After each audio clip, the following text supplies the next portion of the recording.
Muy buenas tardes para todos. Es un gusto saludarlos. Mil gracias nuevamente por aceptar esta invitación a estas tardes académicas preparadas por el Colegio Colombiano de Abogados Disciplinaristas. El día de hoy vamos a tener la última tarde académica del año 2022. Vamos a analizar una decisión de la Comisión Nacional de Disciplina Judicial con ponencia del doctor Mauricio Fernando Rodríguez Tamayo del 5 de octubre de 2022 con el tema abordaje de la invencibilidad de los errores de hecho y de derecho como causal de exclusión de la responsabilidad disciplinaria. Permítanme un segundo, vamos a admitir acá a las personas. Este tema es un tema bastante interesante y yo les decía a nuestros invitados que ya voy a proceder a presentarles, que es un tema que hemos venido empezando a familiarizarnos con él a partir de la expedición, evidentemente, de la ley 1952. Permítanme, por acá hay un micrófono prendido, lo voy a apagar.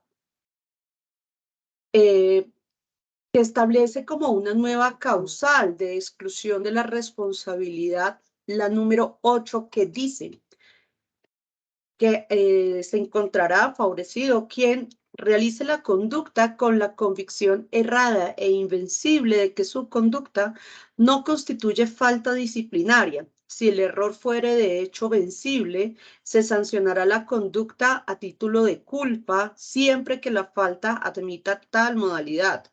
De ser vencible el error de derecho, se impondrá, cuando sea procedente, la sanción de destitución y las demás sanciones graduales se reducirán a la mitad. En los eventos de error acerca de los presupuestos objetivos de una causal que excluya la responsabilidad disciplinaria, se aplicarán, según el caso, los mismos efectos del error de hecho. Para estimar cumplida la conciencia de la ilicitud, basta que el disciplinable haya tenido la oportunidad, en términos razonables, de actualizar el conocimiento de lo ilícito de su conducta. Bueno, entonces nótese que este es un tema que de manera personal no lo considero muy sencillo, por eso le decía yo al doctor Sebastián y al doctor Johan que mis respetos por asumir el reto de compartir con nosotros esta sentencia y el análisis de lo que implica esta causal de exclusión de la responsabilidad disciplinaria. Así que sin más preámbulos, voy a proceder a presentarles a nuestros invitados del día de hoy. Inicialmente está el doctor Juan Sebastián Calderón Rodríguez. Él es abogado, magíster en Derecho Disciplinario de la Universidad Libre, asesor jurídico de la Dirección General de la Policía Nacional a través de su Secretaría General por interregno de 3 años. Actualmente operador jurídico disciplinario de la Defensoría del Pueblo, conferencista y catedrático en temas de derecho disciplinario sustancial, procesal y convencional, procedimiento penal especial abreviado y seguridad y salud en el trabajo, capacitando entidades como la Policía Nacional, la Defensoría del Pueblo, el Ministerio de Hacienda, el Ministerio de Transporte, la Agencia Nacional de Seguridad Vial, la Universidad Sergio Arboleda, la Universidad Libre, la Escuela de Posgrados de Policía Miguel Antonio Lleras Pizarro, entre otras. Es colegiado de número del Colegio Colombiano de Abogados Disciplinaristas y es miembro de su consejo académico y de publicaciones, coautor de importantes obras de derecho disciplinario. Cuenta con más de 8 años de experiencia en el ejercicio de la profesión, tratando temáticas relacionadas con el derecho disciplinario sustancial, procesal y convencional. También nos acompaña el doctor Johan Augusto Clavijo Ramos. El doctor Johan es abogado, título obtenido como cum laude de la Universidad Militar Nueva Granada, candidato a magíster en Derecho Administrativo. Es especialista en Derecho Sancionatorio de esa misma casa de estudios, especialista en responsabilidad penal del servidor público y los delitos contra la administración pública.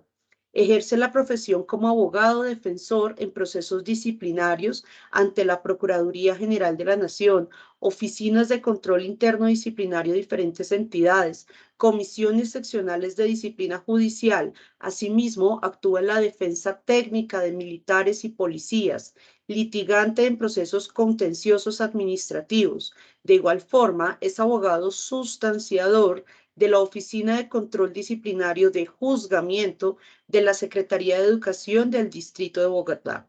El doctor Johan también es colegiado de número del Colegio Colombiano de Abogados Disciplinaristas. Doctores, nuevamente a ustedes mil y mil gracias por aceptar esta invitación del Colegio Colombiano de Abogados Disciplinaristas, que evidentemente también es la casa de ustedes. Y damos también nuevamente una cordial bienvenida a todas las personas que en este momento se están conectando.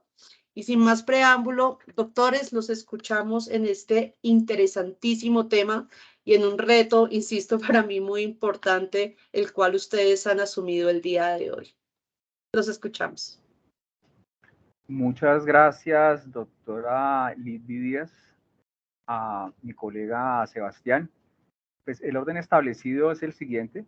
Voy a iniciar, me dio el honor de precisamente abrir este conversatorio, el conversatorio del día de hoy. Antes de eso, pues quiero saludar, si está por ahí, a nuestro presidente, el doctor David Roa Salguero, a la doctora Lidby Díaz Acosta, quien está hoy de moderadora, a todos los colegiados que nos acompañan el día de hoy, a los que no también.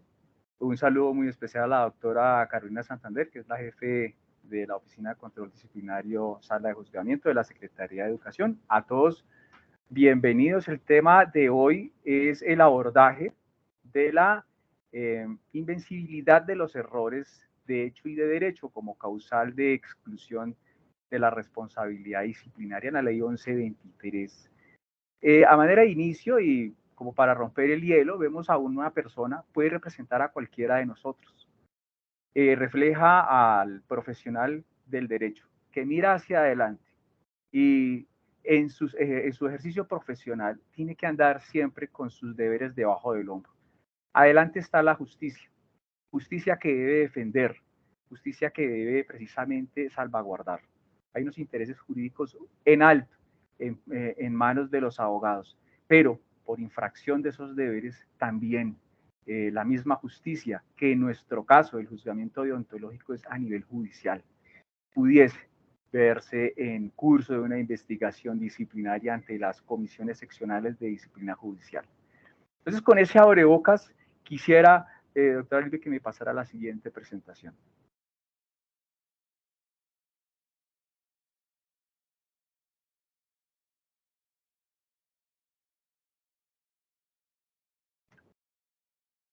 Doctora Lidby, por favor, la siguiente. ¿Ya le cargó? ¿No? Ya aquí tengo no, que ya cambió.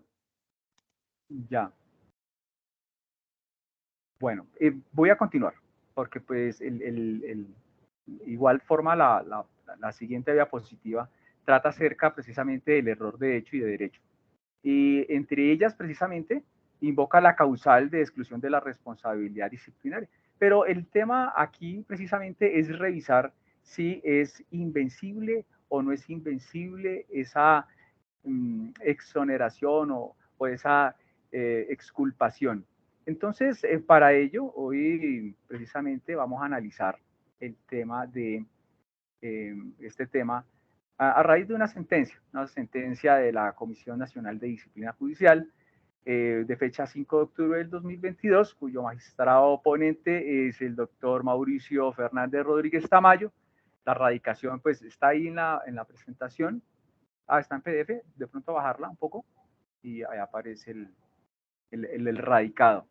Bien, esta decisión revisa en sede de apelación una decisión de la Sala Jurisdiccional Disciplinaria del Consejo Seccional de la Judicatura de Caldas, con ponencia del magistrado Miguel Ángel Barrera Núñez, quien más adelante anotaré que es autor de mi primer libro que leí de Derecho Disciplinario, que se llama Código Disciplinario del Abogado, y hace unas reflexiones deontológicas bastante precisas. Siguiente, doctor. Entonces, analizando eso, brevemente, una breve presentación de la sentencia. ¿Qué se analizó? Bueno, nació la acción disciplinaria mediante un informe que elevó el Ministerio de las Telecomunicaciones el 12 de diciembre del 2018. ¿Cuál es el hecho jurídicamente relevante que dio a conocer? Que la abogada, que era la apoderada de ese ministerio, no interpuso en el término previsto por la ley el recurso de apelación dentro de un proceso de la acción popular ante un juzgado administrativo de descongestión de Manizales. Bien, se abre la acción, por reparto pues llega este magistrado, se cumplen los requisitos previos, se instala la audiencia de pruebas y calificación provisional, rinde la versión libre la investigada y resumí en 5 pasos precisamente lo relevante. Mencionó la versionista que tenía 8 procesos, que recibió poder estando el proceso para sentencia, que trabajaba de manera conjunta con la coordinadora del grupo de trabajo interno de los procesos judiciales de ese ministerio. Esto lo resalté porque más adelante vamos a hacer alusión a ello. Y lo tercero y lo cuarto, que consultaba la página de la rama judicial. Aquí coloqué precisamente las consultas, no solamente la consulta, sino también la que se debe hacer por estado. Ahora, también mencionó que la notificación le llegó a su correo electrónico, pero mencionó que estaba vencida y que estaba también convencida que el recurso de apelación se colocaba dentro de los 10 días. Siendo así las cosas, pues esto es básicamente la presentación de los hechos. Siguiente, Doc.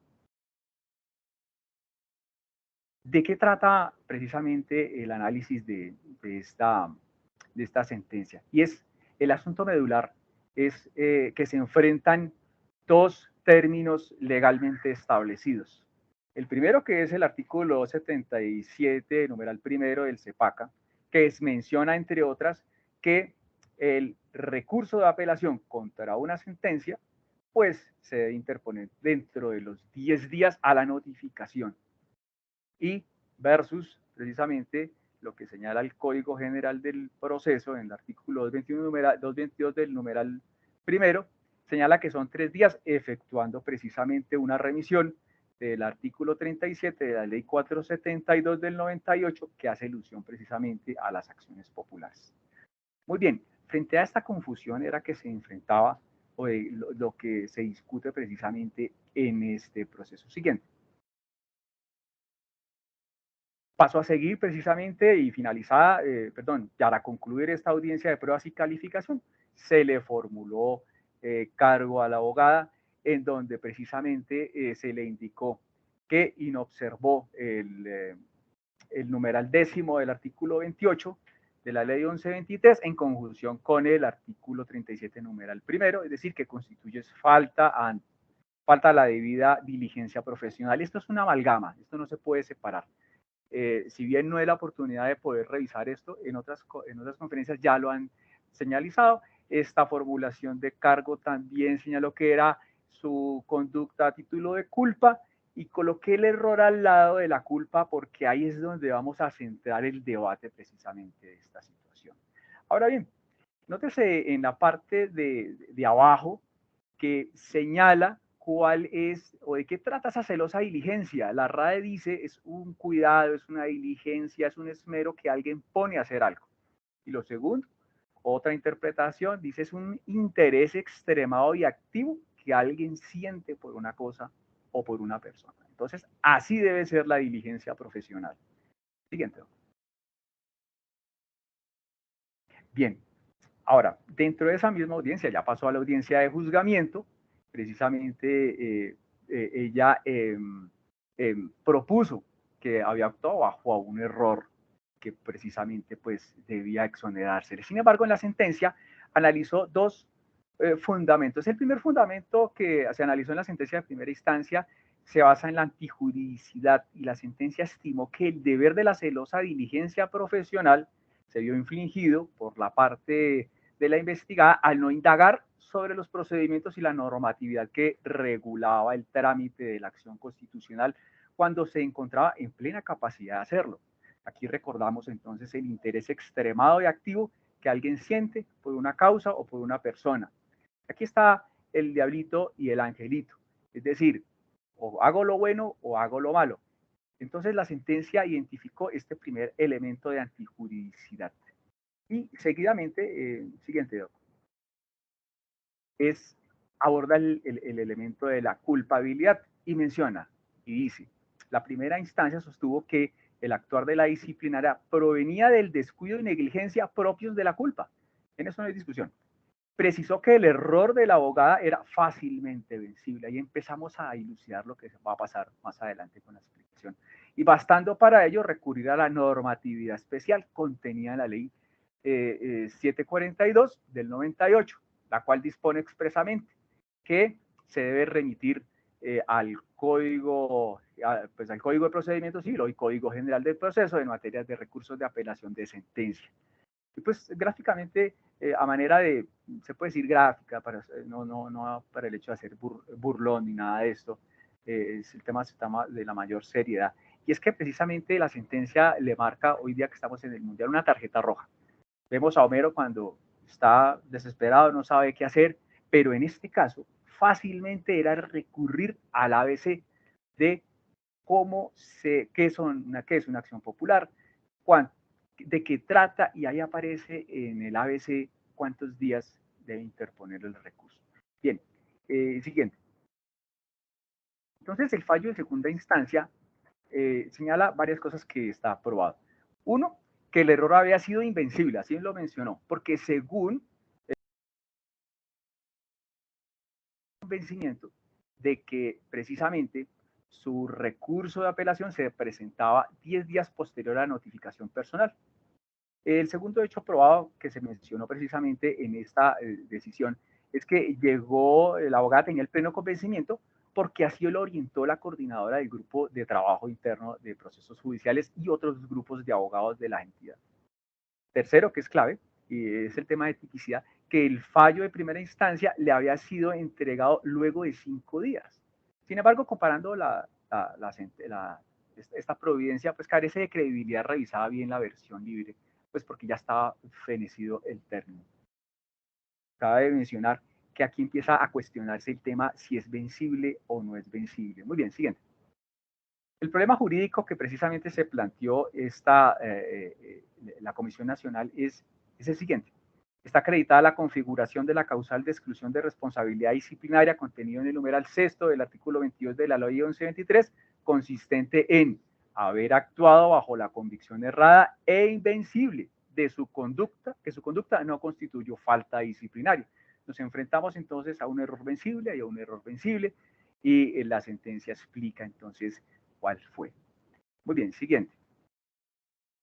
Ese fallo de segunda instancia tuvo unas tesis para tomar esa decisión. Y lo hice así porque más adelante me voy a explicar acerca del silogismo y de la seriedad que debe tener la decisión judicial. Bien, como premisa mayor, señaló la norma, dijo la causal de exclusión de responsabilidad, ya la mencioné, se obre con la convicción errada e invencible de que su conducta no constituye falta disciplinaria. La segunda premisa es el error de hecho que precisamente propone la judicatura y señala que el sujeto o ella actuó mediante un error de hecho de carácter invencible, esto es, de que aquel vició su forma íntegra, insuperable, el conocimiento de los hechos para haber actuado de forma concreta.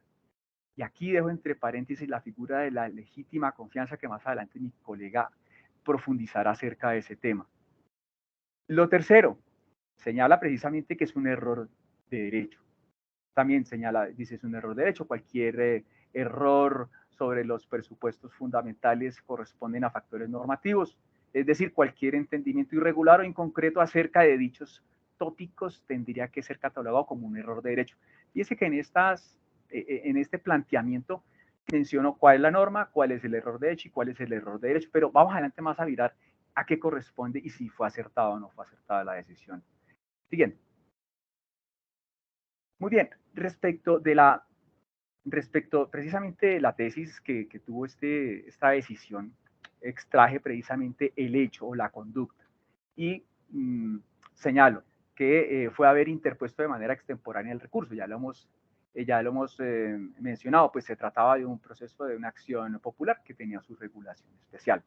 Ahora, el error de derecho que se destaca aquí es que ella de manera equívoca ya condujo su comportamiento, dijo que había sido diligente y oportuno en la medida que contabilizó unos términos que así lo comprendió y que así lo entendió, porque habían personas que de manera muy razonada, de autoridad, así se lo han mencionado.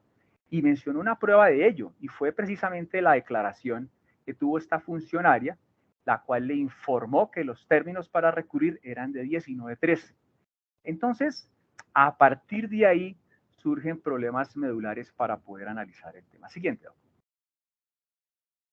Bueno, a partir de aquí, entonces, ya son mis conclusiones y parte de la disertación que en breve haré, porque pues, creo que me extendí un poco frente a esas explicaciones, pero eran necesarias. Bien, ¿qué dice la problemática acerca del error? Es un error de hecho. Ahora, ¿qué se dice del error de hecho? Hay dos grandes escuelas que hablaron de esta problemática.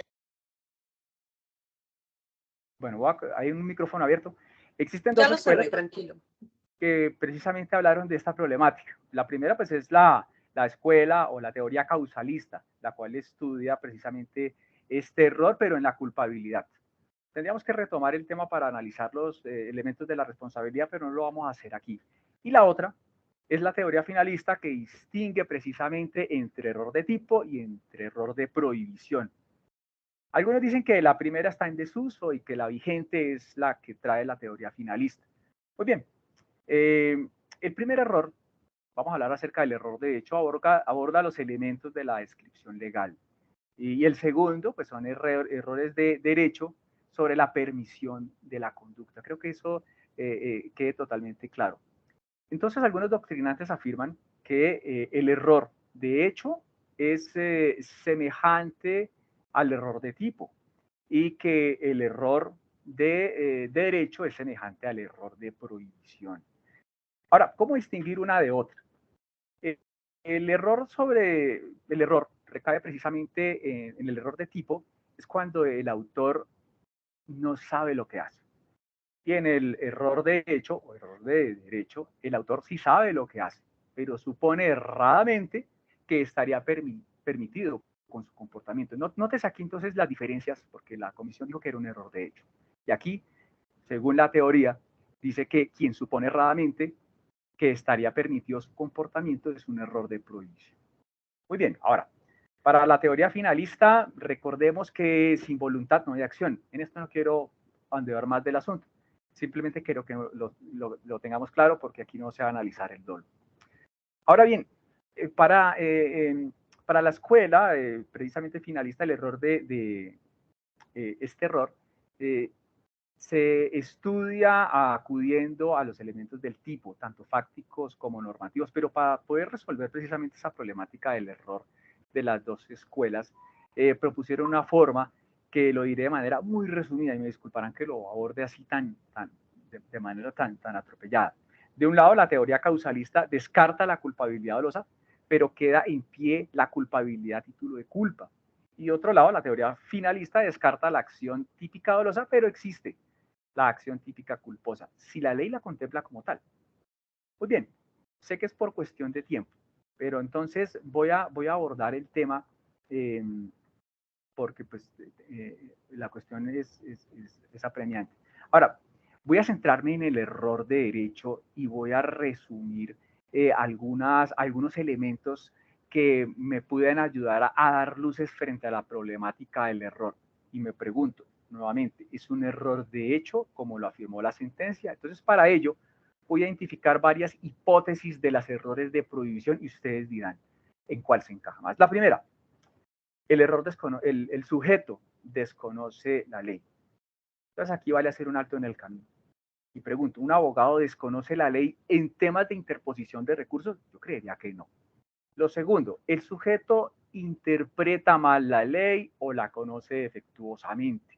En este punto también vale pensar de cómo un abogado llega a interpretar la ley y sobre todo si existe un defecto para poder formar un conocimiento de la misma, máxime hoy día con el uso de las tecnologías.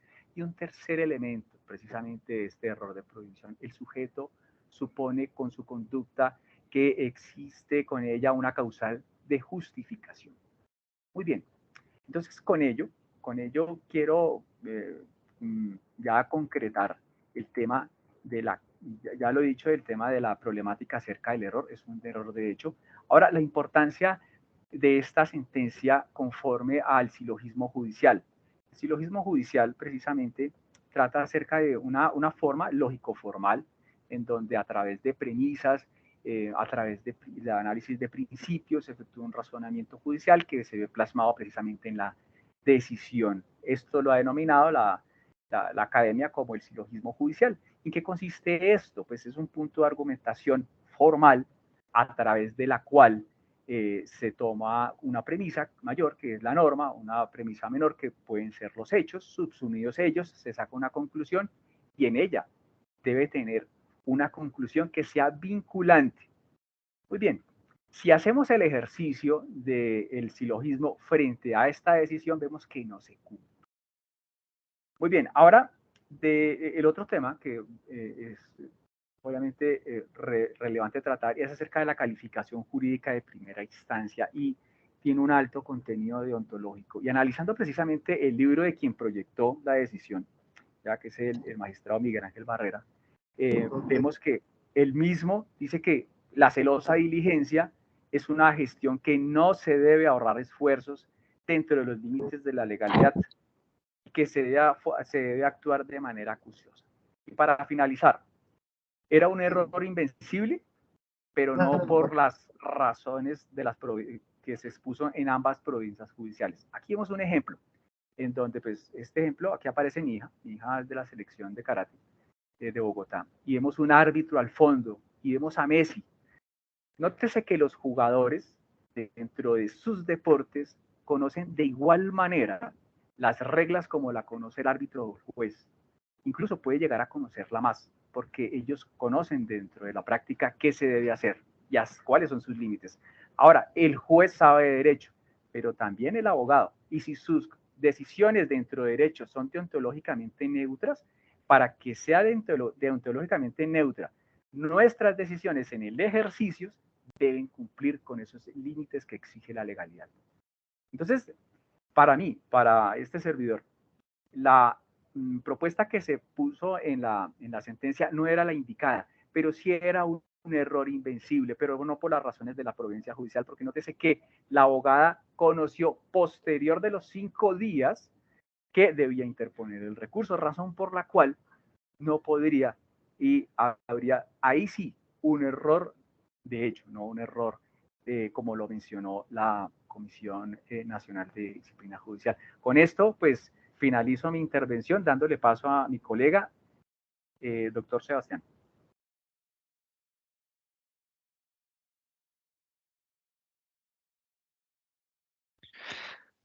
Doctor Johan, muchísimas gracias. No sé si me están escuchando bien ahí. Perfectamente, doctor Sebastián. Muchísimas gracias, doctora Lisby. Doctor Johan, muchísimas gracias por esa magistral explicación que ha realizado usted de la providencia que está haciendo materia de abordaje por parte de esta dupla académica que se ha constituido para el evento el día de hoy y que naturalmente aborda una decisión que va a resultar trascendente para los efectos del análisis de la incidencia que tienen los errores de hecho y de derecho en materia disciplinaria. Ha sintetizado usted de una manera excelsa la concreción desde un punto de vista de un resumen ejecutivo de los hechos que han constituido materia de análisis por parte de la Comisión Nacional de Disciplina Judicial. Y digamos que ha tocado puntos esenciales en lo que tiene que ver con la definición doctrinal y dogmática de esta figura relacionada con la concepción del error de hecho y de derecho en nuestra materia. Entonces, agradecerle inicialmente por ello, extenderle del mismo modo un cordial y respetuoso saludo a todos los miembros del Colegio Colombiano de Abogados Disciplinaristas, en cabeza de su presidente, el doctor David Roa Salguero, de su directora ejecutiva, la doctora Elga Lidby, y todos los demás miembros que hacen parte de la comitiva directiva de este magno colegio. Así las cosas, voy a compartir con ustedes una presentación que muy humildemente he generado para efectos de poder darle un tratamiento pedagógico a la temática que está haciendo materia de abordaje en esta oportunidad. Les ruego por favor me indiquen si en sus pantallas es posible ver la presentación, si son tan amables. Está cargando. Ya cargó, doctor Sebastián. Perfecto, muchísimas gracias. Entonces, he titulado este segmento de la presentación de la siguiente manera: Análisis jurisprudencial sobre el tratamiento del error en materia disciplinaria, una revolución copernicana. Y esta expresión que está resaltada en color verde de la revolución copernicana no es de mi autoría. Es una expresión que en alguna oportunidad tuve la fortuna de escucharle al magistrado y siempre vanagloriado doctor Carlos Arturo Ramírez Vázquez en una de sus ya tantas disertaciones sobre el tema de las innovaciones en las que había incurrido la ley 1952 del 2019. Y particularmente en este aspecto relacionado con el tratamiento del error, él manifestaba que estábamos frente a un aspecto que no es nada novedoso, pero que quería presentarse en el derecho disciplinario como si se tratase de una revolución copernicana. Recordaremos nosotros que la revolución copernicana desde el punto de vista científico corresponde a un momento que divide la historia de la ciencia en la humanidad, donde deja de concebirse de que el centro del universo es la Tierra y entra a concebirse como esta figura al Sol. Entonces, cuando trasladamos o cuando generamos una transpolación del epicentro de las temáticas que despiertan interés por parte de las diferentes autoridades que se expresan en una materia, pues tratamos de generar ese movimiento telúrico desde el punto de vista del interés que pueda llegar a representar esto para una disciplina. Lo cierto, y como lo vamos a anticipar o como lo anticipo desde ya en esta disertación, es que realmente el tratamiento del error en materia disciplinaria sí corresponde a una falacia que se disfraza bajo las vestiduras de una revolución copernicana. ¿Por qué razón? Porque este tema no es nuevo. Este tema se ha alimentado, como ya lo vamos a ver en el decolaje de esta presentación, en muchas sentencias que vienen inclusive desde la época de oro de la Corte Constitucional, donde se había diversificado y se había explicado con total acierto cuáles son estos elementos que van a constituir o que van a diferenciar el error de hecho y el error de derecho para todos los efectos de determinar su incidencia en los ámbitos de imputación de una conducta, bien sea constitutiva de delito o de falta disciplinaria. Lo primero que tenemos que traer a colación después de esa disertación que ha efectuado el doctor Johan es lo siguiente. Ya vamos a retomar un resumen muy ejecutivo de los aspectos que van a ser objeto de consideración en mi disertación, pero esencialmente es que la ley 1952 del 2019 establece en su artículo 31 como causal exclusión de la responsabilidad disciplinaria en el numeral octavo esto a lo que la doctora Alcalizbi le ha dado lectura en el introductorio de esta presentación. Es un artículo compuesto que para todos los efectos pedagógicos me he permitido fragmentar en 4 partes esenciales, o realmente 5. La primera, que la conducta que va a ser materia de exoneración desde el punto de vista de la responsabilidad disciplinaria haya sido ejecutada con la convicción errada e invencible existente en la psiquis del sujeto disciplinable frente a que este tipo de comportamientos o este tipo de actuaciones humanas no constituye falta disciplinaria. Y como estamos hablando de convicción, es un proceso de convencimiento, algunos grandes autores como el maestro Carlos Arturo Gómez Pavalló se han atrevido a generar desarrollos neófitos para el derecho disciplinario en temas como el papel de la neurociencia y la complementariedad que desde un enfoque interdisciplinar debe tener el análisis en el derecho disciplinario de la conducta del ser humano desde el punto de vista neurológico, psiquiátrico, psicológico e inclusive médico.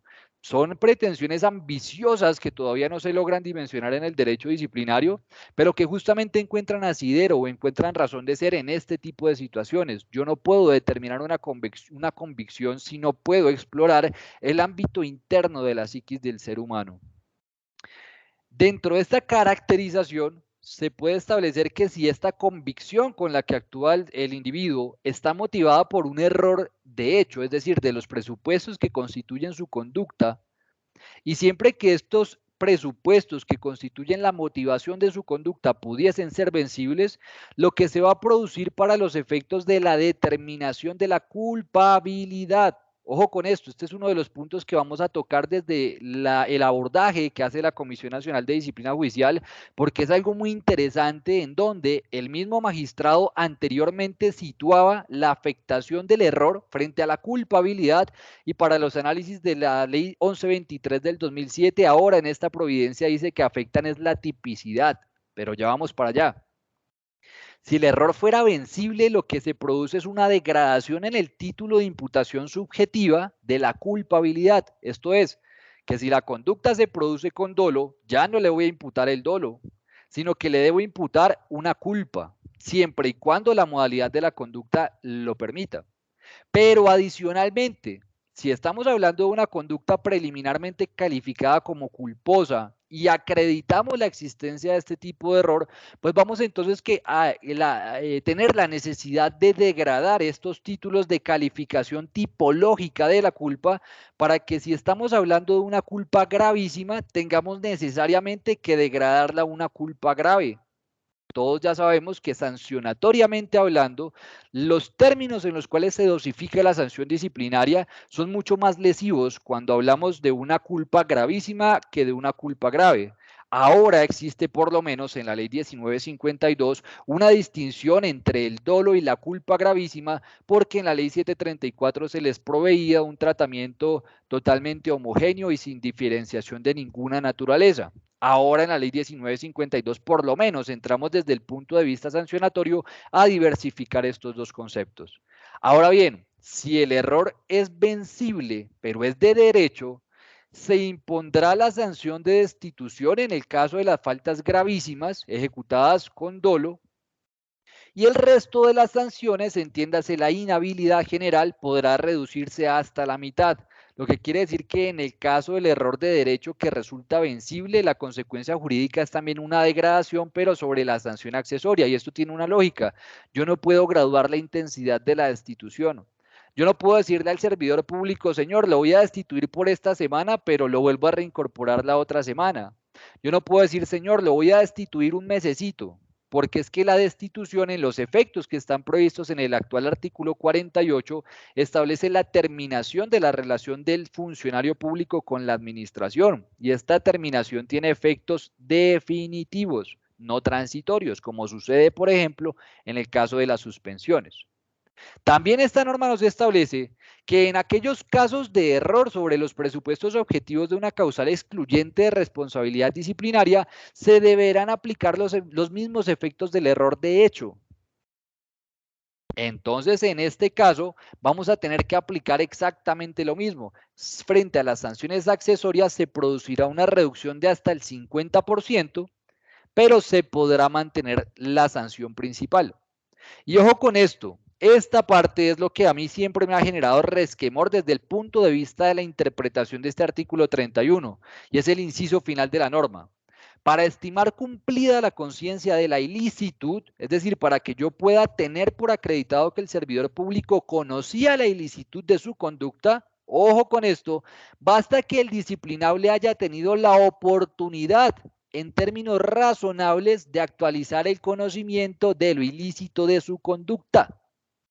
Quiere decir, mis queridos doctores, que en este evento no se está exigiendo un conocimiento real y presente, sino que lo que se está exigiendo es una conciencia potencial de la ilicitud de su conducta. Y yo digo, para efectos de poder acreditar un dolo, ¿será que basta con esta situación de decir él tuvo la oportunidad de actualizar sus conocimientos?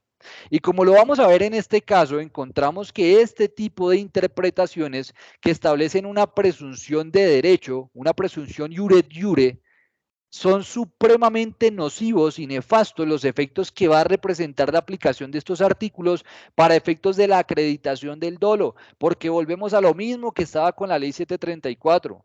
El servidor público juró cumplir fielmente los deberes que le han sido impuestos por la Constitución y la ley, así como conocer y documentarse respecto de los mismos. En el caso de los personeros, por ejemplo, que tienen un sinnúmero de funciones, ¿será que ellos conocen todos los presupuestos normativos que establecerían potencialmente la ilicitud de su conducta? Yo creería que no, somos seres humanos, no somos computadores, no somos máquinas. Y como lo vamos a ver a continuación, este es el análisis que desarrolla la Comisión Nacional de Disciplina Judicial. En el caso de la referencia que ustedes están viendo en sus pantallas, dentro de una relatoría ejecutiva para los efectos de la explicación que quiero abordar, voy a tocar 3 puntos esenciales. En el decisum de la sentencia, en el acápite resolutivo, se revoca la sentencia sancionatoria de primera instancia y se absuelve a la disciplinable. Y se absuelve con base en 2 consideraciones elementales. La primera de ellas es la existencia de un error de hecho invencible, tal y como lo ha explicado el doctor Johan. Y el segundo de ellos es la consolidación del principio de confianza legítima.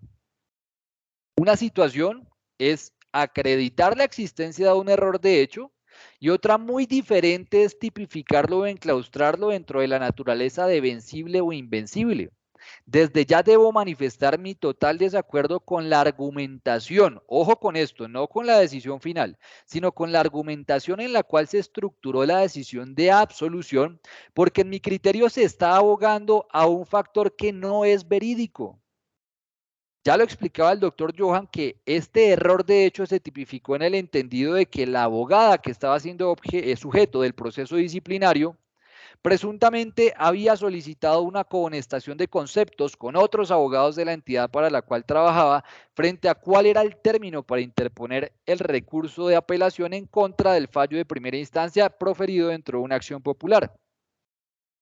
En este sentido, una comitiva de abogados que realizan un comité jurídico de asesoramiento establecen que resultan aplicables las normas del Código de Procedimiento Administrativo y de lo Contencioso Administrativo, conforme a las cuales la decisión de primera instancia debía ser apelada o debería ser impugnada dentro de los 10 días hábiles siguientes al momento de su notificación, desconociendo que esto tenía una reglamentación específica y particular, concreta y especial dentro del Código General del Proceso y adicionalmente de la norma que se había previsto específicamente para todos los efectos de la imposición por criterio de especialidad. Viene otra situación específica, perdóname que se me adelantó la presentación, y es que en este caso particular, la Comisión Nacional de Disciplina Judicial también aboca un principio de confianza legítima donde dice que la decisión que se adopta en el marco de estos comités debe atender a los criterios de particularidad y de complejidad que comprenden los procesos que se desarrollan en las entidades públicas, trayendo a colación inclusive un precedente judicial de la misma corporación donde dicen que en la medida en la que un proceso tenga la intervención de mayor número de personas, más va a ser su complejidad y en tal sentido, para que puedan funcionar adecuadamente los procesos en estas entidades públicas, se requiere de una concepción integral del principio de confianza legítima.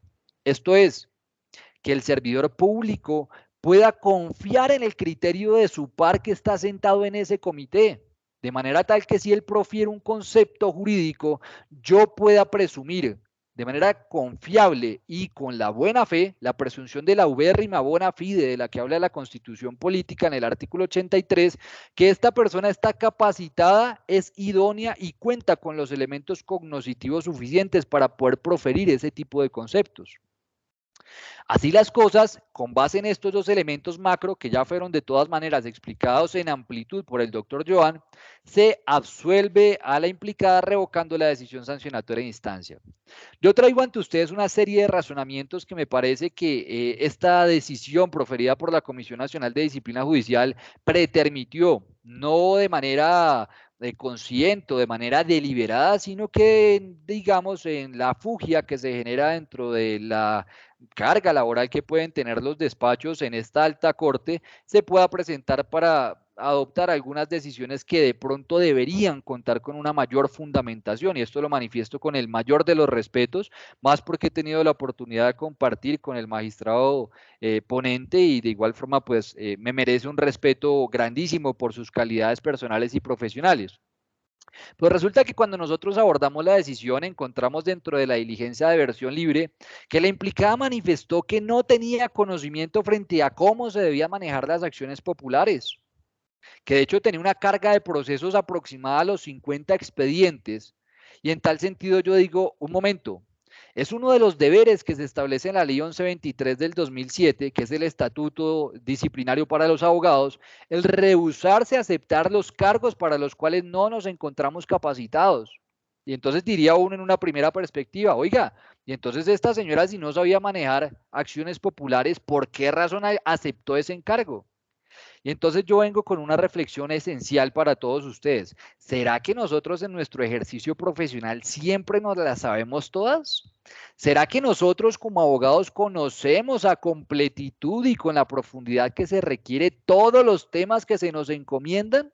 ¿Será que somos esa enciclopedia en carta que funcionaba a principios del año 2000, donde todo lo que usted preguntaba se encontraba? ¿Será que somos el Google jurídico, donde nos preguntan cualquier tema y nosotros sabemos los presupuestos normativos y los condicionamientos jurisprudenciales que rigen estas materias? Y creo que con una gran mayoría podríamos coincidir en que no. Y de ahí que uno de los deberes complementarios que se establecen en esta misma ley 1123 del 2007 sea el hecho de que nos estemos capacitando constantemente para poder abrogar una facultad de ejercicio defensivo y de atención de nuestras responsabilidades con una amplitud y con una profundidad suficiente para llevar a feliz término estos encargos. Entonces vendría uno a plantear inicialmente, ¿será que acá en esta versión libre se estaba produciendo un reconocimiento de la ignorancia supina porque la señora dice que ella, siendo abogada, no tiene conocimiento de cómo manejar las acciones populares? Y este es un aspecto desde ya en el que el despacho de instancia no se pronuncia en lo absoluto. Y entonces diríamos, oiga, pero si este fue uno de los argumentos de la apelación, ¿será que el despacho desconoció el principio de congruencia que rige la impugnación de los actos?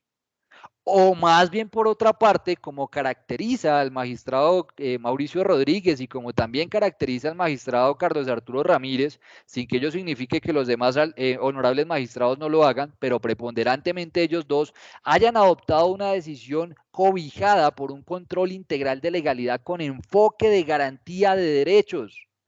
Porque es que perfectamente en los argumentos de la apelación, si bien aplica la teoría de la no reformatio impeius, posiblemente el magistrado, teniendo otro tipo de formación estructural y otro tipo de concepción, habría podido validar la decisión adoptada en instancia, generando un reproche a la abogada por no haber consultado elementalmente la norma que está al alcance público y que inclusive implica la garantía de un principio de derecho constitucional que se afinca. Doctor Sebastián, se le cerró el micrófono. Doctor Sebastián. Doctor Sebastián. Perdón, ¿me están escuchando bien? Ahora sí, devuelva. No, otra vez se le cerró. ¿Ahí me escuchan bien? Ahora sí, quedó en la palabra finca y se acabó. Perfecto, no se preocupen. Me avisan por favor si están viendo mi pantalla nuevamente. Nuevamente, sí, señor, gracias.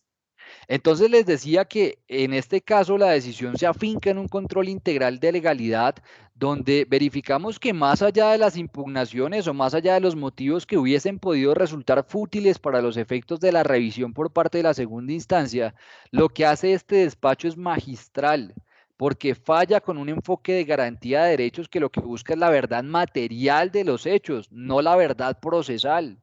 Y muchos operadores jurídicos en Colombia, al resolver recursos de apelación, dicen, este señor no atacó lo que tenía que atacar, le confirmo la decisión. Ojo, usted como operador es consciente de que existe una alternativa para poder variar la decisión que se adopta en el proceso y está pasando por alto ese conocimiento que en justicia tiene usted frente a los hechos. Ojo con eso. Y estas providencias que son magistrales establecen un enfoque de garantía de derechos que hoy por hoy está tomando fuerza en Colombia y que espero que se replique con toda la energía de manera, podríamos decir que con especial ahínco en las demás cortes para que realmente se protejan los derechos y no se adopten decisiones simplemente basadas en flaquezas de los ejercicios defensivos. Todos los operadores jurídicos, recordemos, tanto los judiciales como los administrativos, somos garantes de la protección de derechos fundamentales y garantes de un enfoque proteccionista de derechos que privilegie las libertades por encima de las restricciones. Sin embargo, viene un razonamiento que sí vale la pena auscultar, y es que como se estableció como uno de los elementos conclusivos para la revocatoria de la decisión sancionatoria y su consecuente absolución, el hecho de que había existido un meeting jurídico dentro de la entidad en la que trabajaba la disciplinable, donde en un consorcio de abogados, de manera cohonestada y de manera razonable, quizás se había establecido que el término para impugnar esta decisión del fallo de primera instancia de la acción popular era de 10 días, entonces con ello están estableciendo la existencia de un error invencible. Pues resulta que yo soy más de la tesis de la primera instancia en decir, oiga, traemos 10 abogados o 15 abogados o pensemos en 3 abogados, donde se va a determinar que en este caso concreto y particular, los 10 están de acuerdo en que se tiene en consideración una, perdóneme, creo que no están viendo mi pantalla en estos momentos, ¿verdad? ¿O sí se está proyectando? Sí se está viendo. Sí, muy bien. Entonces yo puedo traer 10 abogados, pero si los 10 abogados me indican a mí que el término para la impugnación no corresponde al normativamente establecido, entonces estoy generando un error desde el punto de vista de la teoría sustancial de la responsabilidad. Se podría determinar que lo que sucedió fue que indujeron en error a la abogada al sugerirle un término que no era el que correspondía a la ley. Pero entonces traemos a colación esto, que es uno de los principios que se avisoran al inicio de toda carrera de derecho, y es esta premisa: el error común is tacit jus, el error común es generador de derecho. Y aquí diera la suerte de que se está revalidando esa premisa del derecho jurídico, que de hecho deviene de las vértices del derecho romano, donde esto es retomado por la Corte Constitucional en la sentencia T090 de 1995, y se valida el hecho de que el error común puede ser excepcionalmente generador de consecuencias avaladas por el ordenamiento jurídico. Pero para que este error genere esas consecuencias avaladas, se deben agotar unos requerimientos. El primero de ellos, que el error sea invencible.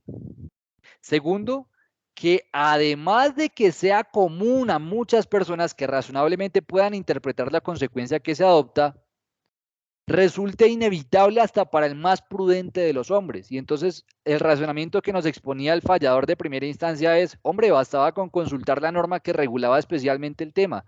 ¿No es esto acaso elemental? Si yo voy a presentar una acción, un medio de control ante lo contencioso administrativo, ¿qué norma debo consultar? Si yo no consulto la norma que está representada actualmente en la ley 1437 del 2011, siendo abogado, pues yo pensaría que de pronto hay una desviación elemental del tema.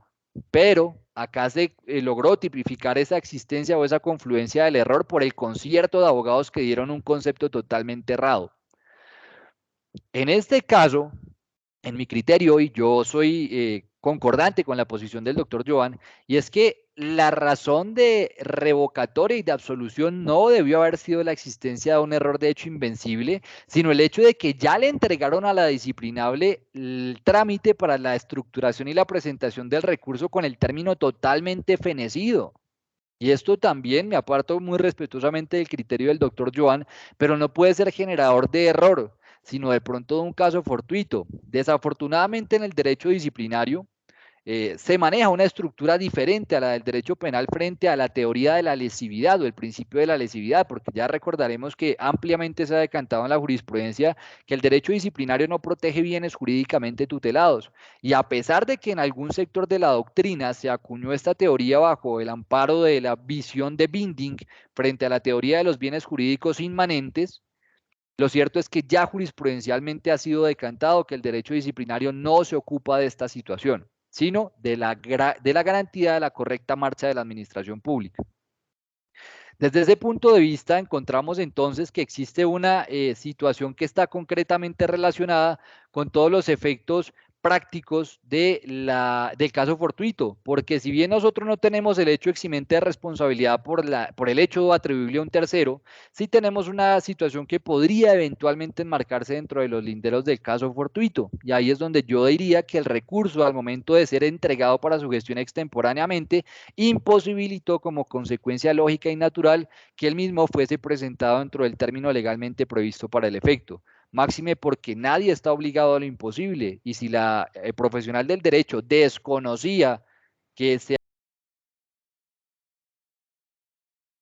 y el recurso le es allegado a su despacho de manera posterior, pues muy seguramente se estaría generando una situación relacionada con la existencia de un caso fortuito. Un quinto elemento es que se indica que el error refuta la culpabilidad dentro de la sentencia. Se manifiesta se genera esta afirmación, pero se aclara que dentro de la estructura de la ley 1123 del año 2007, el error afecta la tipicidad. Lo que quiere decir que el análisis del ingrediente intencional o el ingrediente volitivo de la conducta se va a verificar no en la culpabilidad, sino en la tipicidad, diferente a lo que han sostenido algunos doctrinantes muy importantes como el doctor John Harvey Pinzón Navarrete en su libro La culpabilidad en materia disciplinaria, donde él afinca la culpabilidad, el análisis del dolo y la culpa no en los terrenos de la tipicidad, sino necesariamente de la culpabilidad, haciendo algunos aspectos analíticos frente a la jurisprudencia del Consejo de Estado y algunos conceptos de parte de la Procuraduría General de la Nación. De manera que esto es muy importante porque se siente un precedente en torno a que el análisis del error va a ser diferente en el marco general de los servidores públicos en la ley 1952 del 2019 y otro muy diferente en la ley 1123 del 2007. Aspecto a tener en cuenta. Sin embargo, en la sentencia se manifiesta que existe un error desde el punto de vista de la generación de un concepto colectivo por parte de los abogados y que esto tiene asidero en la confianza legítima que le asiste a la abogada que estaba a cargo del trámite para que, como ella vio que existió una coordinación y una reunión por parte de los abogados donde al unísono determinaron que el término para la presentación del recurso de apelación era de 10 días, pues ella confió en esos criterios profesionales y en la idoneidad profesional que tenían estos abogados para efectos de determinar que en efecto eran 10 días los de la interposición del recurso. Y ella lo manifiesta expresamente en su versión libre, que por demás, recordemos, no es un elemento de prueba, sino un mecanismo de defensa. Luego no está sometido a las reglas de apreciación probatoria dispuestas en la ley. Pero también esto no podría llegar a generar la alegación de un error propio para buscar un beneficio, y esto es lo que ha sido cobijado por la sentencia de la Corte Constitucional T122 del año 2017, bajo el principio del nem auditur propriam turpitudinem allegans. A nadie le está permitido alegar el error propio para obtener un beneficio. Y si ella, siendo abogada, no tomó las previsiones necesarias para revisar el término dispuesto en la norma, pues difícilmente podría fincarse una confianza legítima, porque a pesar de que existiera un comité de coordinación para determinación del término, lo cierto es que ella no adoptó los requisitos elementales para este tipo de conductas, cuál era única y exclusivamente verificar lo que la norma establecía. Y más porque es norma especial. Un séptimo elemento, y es que esta sentencia que profiere la Comisión Nacional de Disciplina Judicial se aparta del precedente que ha sido constituido por el Consejo de Estado mediante la sentencia 000474 del 31 de enero del 2018, el cual indica que para que exista el error como causal eximente de responsabilidad es necesario que confluyan tres elementos. El primero, que el error sea invencible. Acá realmente hablamos de que la abogada estaba en imposibilidad de ir a consultar el contenido de la norma, más siendo abogada. Segundo, que el error se funde en la creencia plena y sincera de actuar conforme a derecho. Se cumple este presupuesto porque fue lo que le hicieron creer sus compañeros, que eran abogados igual que ella. Tercero, que el error no sea humanamente superable dadas las condiciones personales del procesado. Siendo abogada, ¿no puede ir a consultar la norma? Me queda la duda. Un octavo razonamiento es que, en este sentido, la sentencia que profirió la Comisión Nacional de Disciplina Judicial puede incurrir en defecto sustantivo por desconocimiento del precedente. En este caso no va a existir ningún tipo de impugnación y ningún tipo de ataque a la decisión porque resultó favorable a las pretensiones de la investigada. Pero si lo miramos desde un punto de vista objetivo, analizando las causales de procedibilidad de la tutela contra decisiones judiciales, la Corte Constitucional en la sentencia de CU 453 del 2019 determinó que este tipo de situaciones, cuando se desconoce el precedente judicial, generan un defecto sustantivo por desconocimiento del precedente y son causal de procedibilidad inmediata de la acción de tutela. Situación que, entre otras cosas, daría lugar para determinar que se desconocieron las reglas de distanciamiento del precedente constitucional por lo siguiente. La Corte Constitucional en sentencia C621 del año 2015, retomando los parámetros de la afamada sentencia C636 del año 2001, estableció los componentes o los requisitos que deben agotarse para que un operador judicial o administrativo se pueda apartar de un precedente judicial o del mismo precedente administrativo de naturaleza vertical.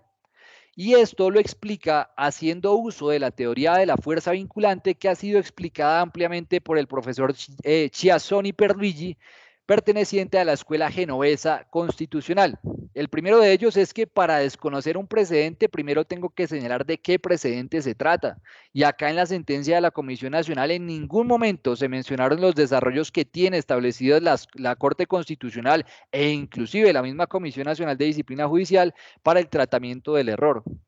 Solamente se trae a colación un caso donde se manifiesta que efectivamente en estos eventos existe una decisión conjunta o una decisión colectiva que puede llegar a generar error en la conducta, pero no aborda los precedentes que son preponderantes en materia de interpretación constitucional, como lo son los proferidos por la Corte Constitucional.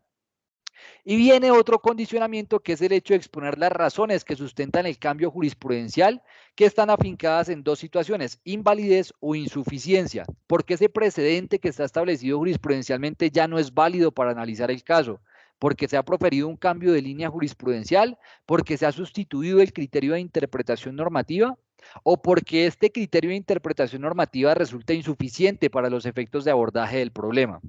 En tal sentido, al observar este tipo de problemáticas que son predicables con mucho respeto, claro está, de la decisión que estamos analizando y de la forma en la que se le ha dado abordaje al tratamiento del error de hecho y de derecho en materia disciplinaria, respondemos nuestra pregunta. ¿Será que este tema constituye una revolución copernicana que pretende presentarse como novedosa cuando no lo es? Y la respuesta contundente es sí. Porque este tema ya ha tenido desarrollos jurisprudenciales mediante la sentencia C544 de 1994, la sentencia C651 de 1997, la sentencia C993 del año 2010, la sentencia 2013-007 del 12 de octubre de 2017 proferida por el Consejo de Estado, entre algunas otras que ya se han ocupado de la incidencia del error de hecho y de derecho en materia sancionatoria, que son presupuestos que se están extrayendo mutatis mutandi para aplicarlos en el derecho disciplinario. Luego, esto no es un tema nuevo, no es un tema que tenga un desarrollo propio del derecho disciplinario, sino que ha venido, como ha sucedido con otras situaciones, alimentándose de los desarrollos dogmáticos y jurisprudenciales que se han proferido en materia penal e inclusive en materia administrativa. De manera tal que estos son los fundamentos que traemos nosotros para el día de hoy, presentar este tema ante ustedes. Y pues, doctora Elga Lisby, nuevamente expresarles un agradecimiento especial por el espacio conferido y quedamos pues a merced de atender oportunamente las preguntas que eventualmente tengan para el efecto. Muchísimas gracias. Muchísimas gracias a ustedes, doctor Johan, doctor Sebastián, como siempre, impecables las presentaciones que siempre nos han tenido la oportunidad de acompañarnos. Mil y mil gracias. Sea esta la oportunidad en el chat. No veo que hayan preguntas. Todos han manifestado, por el contrario, su agradecimiento por la claridad en el tema. Sin embargo, aprovecho a preguntarle a todas las personas que en este momento nos acompañan si alguno de ustedes tiene alguna pregunta, algo que quieran profundizar frente a este tema tan interesante que el día de hoy nos han compartido nuestros invitados del día de hoy. Gracias, muy amables. Mucho gusto, Rafael Flechas. Doctor, lo escuchamos. Muy buenas noches.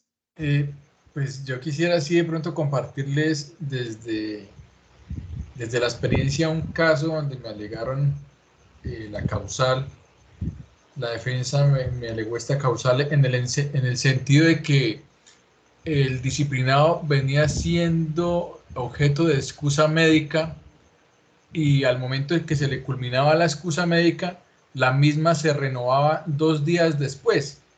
Y esta misma situación se repitió en 5 veces. En la 5ª vez, la entidad informó y efectivamente le aperturaron la investigación disciplinaria. Ya dentro del trámite y demás, cuando yo voy a fallar, tomo la decisión de escuchar en diligencia de declaración a la persona que venía suscribiendo las incapacidades médicas y pues me doy de cuenta que la persona en las anteriores en las 5 oportunidades que salió excusado, da la casualidad que las 3, la segunda, la tercera, la cuarta, se vencían en un día sábado. Un día sábado, o sea, el día sábado pues no existía atención médica y esta persona tenía que acudir a urgencias.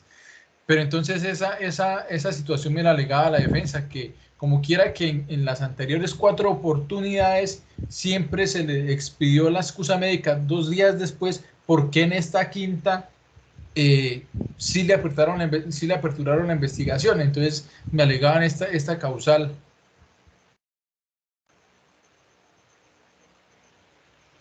Doctores Johan, doctor Sebastián, no sé si Digamos, tienen alguna consideración.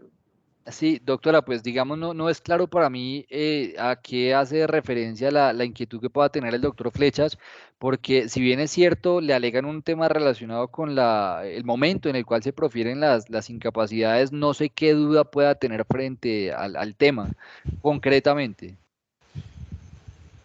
Él me daba a entender de que esta persona no se presentaba a trabajar al término de sus incapacidades médicas porque las mismas se las postergaban 2 días después a su vencimiento, ¿sí?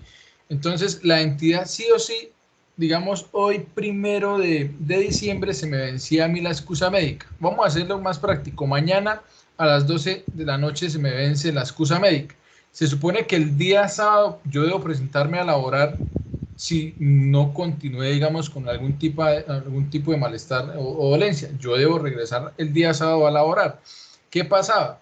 Esta persona se presentaba el día martes a laborar y llegaba una excusa médica, la cual así había sido renovada el día lunes en la mañana. Pero esta persona, ¿qué pasaba con el día sábado y domingo que no se presentó a trabajar?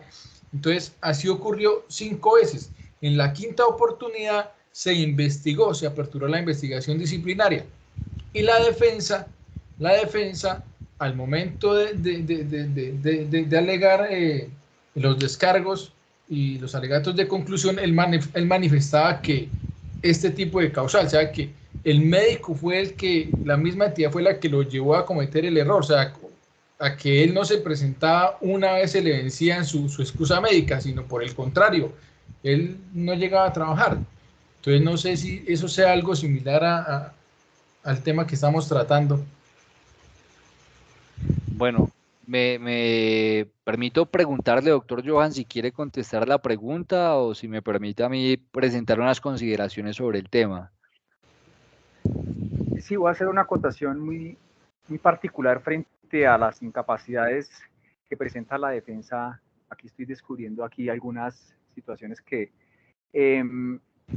cuando se propone precisamente una excluyente de responsabilidad, es carga de la defensa presentar precisamente esa teoría. Sin embargo, cuando el tema es abordado por las incapacidades médicas, podemos adoptar precisamente esa teoría que nos presenta el profesor John Jairo del Pinzón, donde señala que el análisis de los elementos de la responsabilidad parten del eslabón de la capacidad. Muy seguramente la defensa yo no hubiese abordado el tema de un error, sino el tema de la capacidad, porque elimina precisamente esa capacidad, si no estoy mal, es la material positiva, la que precisamente lo hace en el sentido de ser funcionario público. La incapacidad lo saca, lo desplaza. Entonces, creería que como error no la vería yo de manera exonerativa, sino más bien con aspecto de la capacidad de la dimensión, si no estoy bien, es la dimensión formal, creo que es eso, pero es el tema de capacidad. Muy formal. Bueno, muy bien, yo le haría una acotación adicional, es que el análisis tiene un elemento, digamos, indicativo de engaño, porque cuando vamos a analizar los presupuestos de la sentencia C-147 del 2014, la Corte Constitucional ha establecido claramente que el único elemento que puede justificar una inasistencia laboral desde el punto de vista de padecimientos de salud es una incapacidad médica. La Corte Constitucional en ese trance del 2014 hasta el año 2019 había comprendido de manera falaz o había dejado abierto, porque ni siquiera fue una tarea interpretativa de la Corte, el hecho de que estas incapacidades supuestamente tenían que ser proferidas por la entidad prestadora de salud. Entonces, si no iban por la EPS o no iban por el subsistema de salud de las fuerzas militares, no eran válidas. Y luego la Corte en el año 2020 sacó una sentencia que en mi criterio es hito, porque genera una modificación de la línea de interpretación donde dice, mire, si la incapacidad es proferida por un médico particular, es totalmente válida, porque una situación diferente son los efectos prestacionales que vaya a tener el reconocimiento de la incapacidad para el pago de salarios y prestaciones sociales, y otra muy diferente es el conocimiento directo que tiene el médico tratante de la patología que presenta la persona. Entonces, en primer lugar, uno diría, no, si no tiene incapacidad, entonces se constituyó la falta disciplinaria. Pero estamos frente a un escenario en el cual la misma administración somete al sujeto disciplinable a que la excusa le sea proferida tiempo después sin que esta atribución o sin que esta razón sea imputable al actuar del sujeto disciplinable. Si él acude el día que se le vence la excusa médica, y el día de la excusa médica es atendido y es refrendado el concepto de incapacidad, esto es totalmente independiente a si posteriormente se acredita por trámites administrativos que la persona se presentó o no. Piénsese en un caso, por ejemplo, que tengo yo ahora en mi oficina y que quiero compartir con ustedes en términos muy generales. Una persona me dice, mire, sufrí un accidente de tránsito, tengo una fractura en la diáfisis, no me puedo mover desde el año 2017 y el día que se me venció la excusa médica fui al médico. Estábamos en pleno paro nacional, bloqueos en las vías, conductas violentas. Yo me presenté en la clínica y así está documentada en mi historia clínica, pero el médico no pudo llegar por temas de bloqueos. Por lo tanto, no me pudieron brindar incapacidad médica ese día. 2 semanas después me toca asistir nuevamente a la cita y me profieren incapacidad médica, pero con efectos ex tunc, no ex nunc. Quiere decir que el tiempo que dejó de asistir la persona a laborar no está cobijado por una incapacidad médica. Entonces, si aplicamos a rasero la teoría de la Corte Constitucional de la sentencia T-147, diríamos, no hay incapacidad médica, hay falta. Pero existe también libertad probatoria dentro del derecho disciplinario, donde yo puedo acreditar el estado de afectación de la salud que tiene el sujeto disciplinable a través de indicios que razonablemente puedan ser advertidos desde la interpretación de la historia clínica para determinar que efectivamente se encontraba en un estado de salud que le impedía asistir a laborar. Y tan es así que posteriormente le refrendan la incapacidad. Entonces, en mi criterio, en ese caso, la existencia del error lo manejaría yo desde el punto de vista no tan así de generar un error de hecho ni de derecho vencible, sino es que se está sometiendo al sujeto disciplinable a la misma incapacidad de la administración para poder proferir el documento que justifica su ausencia laboral. Gracias, doctor, muy amable. Doctor, disculpe, ¿me confirma la T-147 de qué año? La sentencia T-147 del año 2014, doctor. Muy formal, Con gracias. mucho gusto, doctor. Doctora Johanna Carolina, muy buenas noches. ¿Cómo ha estado? La escuchamos. Buenas noches, doctora Helga, y a todos los panelistas, doctor Johan y doctor Juan Sebastián. Es una pregunta muy breve. Es un caso que conocí a manera de ejemplo de una secretaria de una entidad que renuncia a su cargo, presenta la renuncia por decir hoy, pero la entidad, digamos que no se pronuncia, sino que simplemente le adelantan un proceso disciplinario por abandono de cargo. Y obviamente pues la señora, que no es abogada, que no tiene la formación jurídica, ella alega en su versión libre y en sus descargos que tenía la convicción errada e invencible que su conducta no constituía pues falta disciplinaria, como quiera que ella renunció, pero pues no esperó el término o la respuesta por parte de la entidad para hacer efectiva esa renuncia. Sin embargo, pues se fue sancionada en primera instancia, en segunda sí le hallan la razón y dicen que dado que no es abogada, se le da como la razón del error invencible. No sé qué piensen ustedes.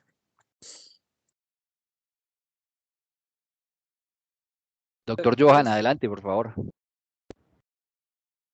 Bueno, doctora, el tema genera controversia respecto a algunos funcionarios de nivel técnico, ya que ellos desconocen que debe existir algunos procedimientos administrativos que precisamente con ocasión a la dejación del cargo, o en este caso, pues, un elemento de incapacidad, como usted lo mencionó, son totalmente descuidados o negligentes frente a esa situación. Yo adoptaría precisamente que aquí sí existe unas causales precisamente de que la persona actuó mediante un error, se puede decir que de carácter invencible, porque pues no tenía la capacidad en ese momento pues de comprender la situación administrativa de la cual pues estaba actuando. Para mí sí es una convicción errada e invencible que su conducta precisamente no sea constitutiva de falta disciplinaria. Habrá que analizar muy bien el aspecto temporal de la funcionaria. Doctor Sebastián. Bueno, en este caso particular, usted ha tocado un tema que yo creo que nos va a dar lugar a generar otra charla, y es la discrepancia normativa que se genera entre el decreto 1083 del 2015 y la falta disciplinaria gravísima que contempla ahora la ley 1952 del 2019. Para resolver su pregunta, yo tengo que manifestarle que este decreto 1083 del 2015, en su artículo que parece un número telefónico, porque esta es una forma horrible de poder numerar las disposiciones normativas, pero en su artículo 2.2.11.1.3, esto parece un número telefónico, se establecen los requisitos conforme a los cuales se debe aceptar y se debe materializar una renuncia. Y es que la administración pública tiene el término de 30 días para poder pronunciarse al respecto.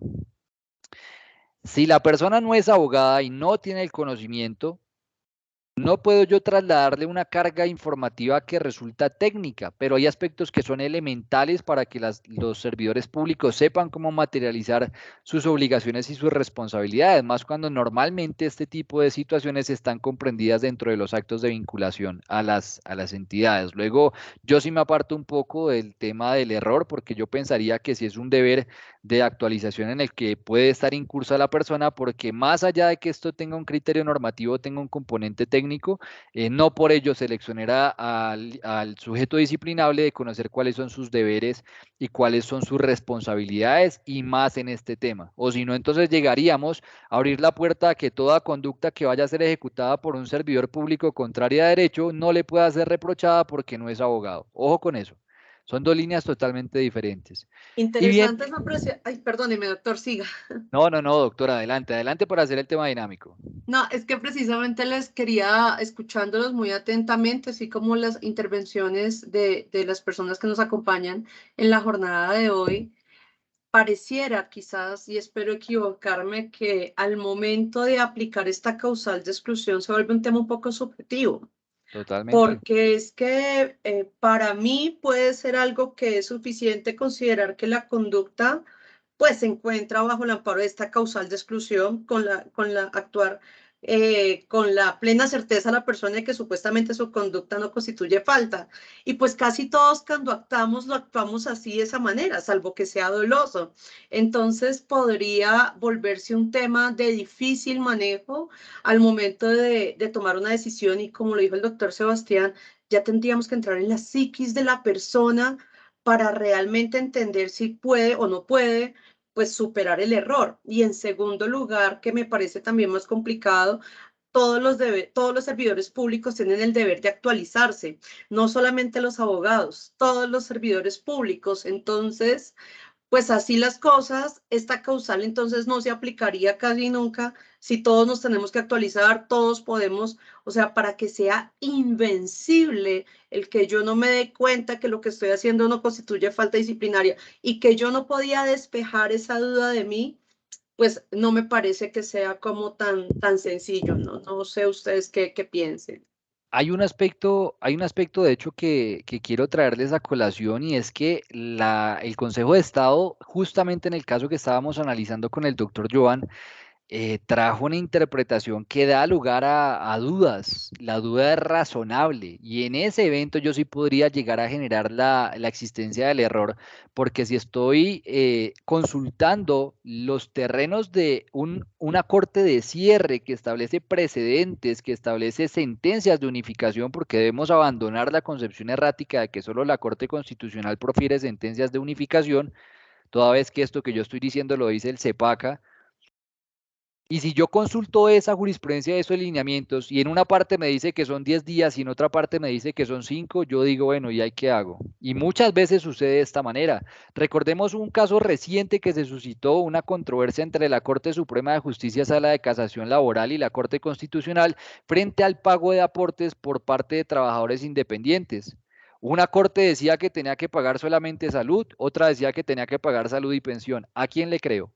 Y es la pugna que se nos genera a diario entre las altas cortes y a pesar de ello la Corte Constitucional, ella mismita, solita, en uso de sus propias razones, en el año 2012 sacó una sentencia donde dijo, ojo altas cortes, yo soy la que interpreta la Constitución, yo soy la que interpreta la norma de normas y por tanto mis interpretaciones son prevalentes y obligatorias para las demás cortes. Entonces dice uno, ¿será que eso sí es así? Doctor Johan. Bueno, frente a lo que acaba de decir el colega Sebastián, los criterios de unificación en ocasiones no son tan de unificación, generan es una confusión. Sin embargo, volviendo al tema que nos suscitó precisamente este debate, habría que revisar el caso muy puntual, ¿no? Y precisamente revisar esas hipótesis del error, en este caso es de prohibición, como quedó claro y quedó explicado, y revisar precisamente esas hipótesis si encaja o no dentro del caso de estudio. En ese entonces uno se preguntaría, ¿el sujeto desconoce la ley? Como le digo, es complejo el ámbito probatorio y por parte de la defensa entrar a demostrar esa situación, ¿no? O el sujeto interpretó mal la ley, o la conoce o la conoció de manera defectuosa. Y entre otras, ya un punto final es que la imaginación o la concepción precisamente de ese empleado es que con su conducta precisamente tiene previsto que actúa bajo una causal de justificación. Entonces, habría que analizar ese tipo de situaciones bajo unas hipótesis y bajo unos medios de convicción que le permitan tomar la decisión correcta para sancionar o, en el peor de los casos, para decir hay duda razonable y pues fallar a favor del disciplinado o en su defecto pues exonerar. De acuerdo. Doctora Giovanna, no sé si tiene una nueva pregunta o la mano le quedó levantada. No, señora, no tengo ninguna pregunta. Muchas gracias por las respuestas suministradas por parte de los panelistas. Muy gentil. Bueno, previo a dar cierre a esta maravillosa tarde académica el día de hoy, nuevamente quisiera aprovechar la oportunidad para invitar a todas las personas que en este momento nos acompañan y que aún no hacen parte del Colegio Colombiano de Abogados Disciplinaristas a que se afilien, a que participen activamente en estas jornadas académicas, que cualquier información la pueden obtener a través del correo electrónico colegiodisciplinario@gmail.com. Y recordarles que esta sesión, así como las demás tardes académicas, mañana las encontrarán en YouTube, en nuestro canal del Colegio Colombiano de Abogados Disciplinaristas. Y como les decía al inicio de esta sesión, esta es nuestra última tarde académica de este año. Hoy no pudimos haber cerrado de mejor forma con estos maravillosos invitados que tuvimos el día de hoy. Ya para el próximo año, luego de todo el cierre de estas bien merecidas vacaciones para todos, de fiestas de fin de año, nuevamente, aproximadamente sobre mediados de enero, retomaremos nuevamente el ejercicio académico. Así las cosas, pues doctor Johan, quisiera decirnos algo más, agregar algo más para dar cierre a esta jornada académica del día de hoy, resaltando que aquí todas las personas están muy agradecidos, la doctora Jennifer Rivera, colegiada, doctor José Raúl Caicedo, Elder Antonio Caliz, Gabriela Albarracín, Claudia Marcela, José Raúl. Bueno, son muchas personas las que están interviniendo y pues bueno, muy contentos todos con la sesión del día de hoy. No, expresarle primero la gratitud al colegio por permitirme en esta ocasión compartir escenario con el colega Sebastián, poder actualizar este tema complejo, no actual como lo dijo el doctor Sebastián, esto no es nada nuevo, pero sin embargo sorprende este tipo de decisiones que lo hacen precisamente ser objeto de análisis y también de unos planteamientos. Espero que se pueda más adelante compartir con ustedes pues otros temas de análisis. Les agradezco nuevamente y que pasen pues un feliz año, ya que comenzó pues este mes de diciembre. Muchas gracias, doctor Johan. Doctor Sebastián. Igualmente, replicar los infinitos agradecimientos al colegio, a sus directivas, a usted, doctora, por habernos tenido en cuenta para la disertación que acabamos de realizar. Y bueno, estamos como siempre a disposición de todos ustedes, quienes para lo que podamos serles útiles, estamos aquí a su entera disposición. Muchas gracias por estos espacios académicos que como siempre pues nos ayudan a enriquecer ese bagaje cognitivo y bueno, aquí seguimos. Que aprovechen mucho. Muchas gracias por todos los eventos que organizaron este año y esperamos en el 2023 venir con muchos más. Muy amables. Así será. A todos ustedes nuevamente mil y mil gracias por aceptar la invitación a estas tardes académicas que con mucho gusto y con mucho cariño promueven las directivas del Colegio Colombiano de Abogados Disciplinaristas y que en nombre de ellos me permito saludarlos a cada uno de ustedes y nuevamente continuar a ser parte de todas estas jornadas académicas. De esta manera damos por finalizada la jornada del día de hoy. A todos una feliz noche. Que estén muy bien. Feliz noche para todos. Muchas gracias.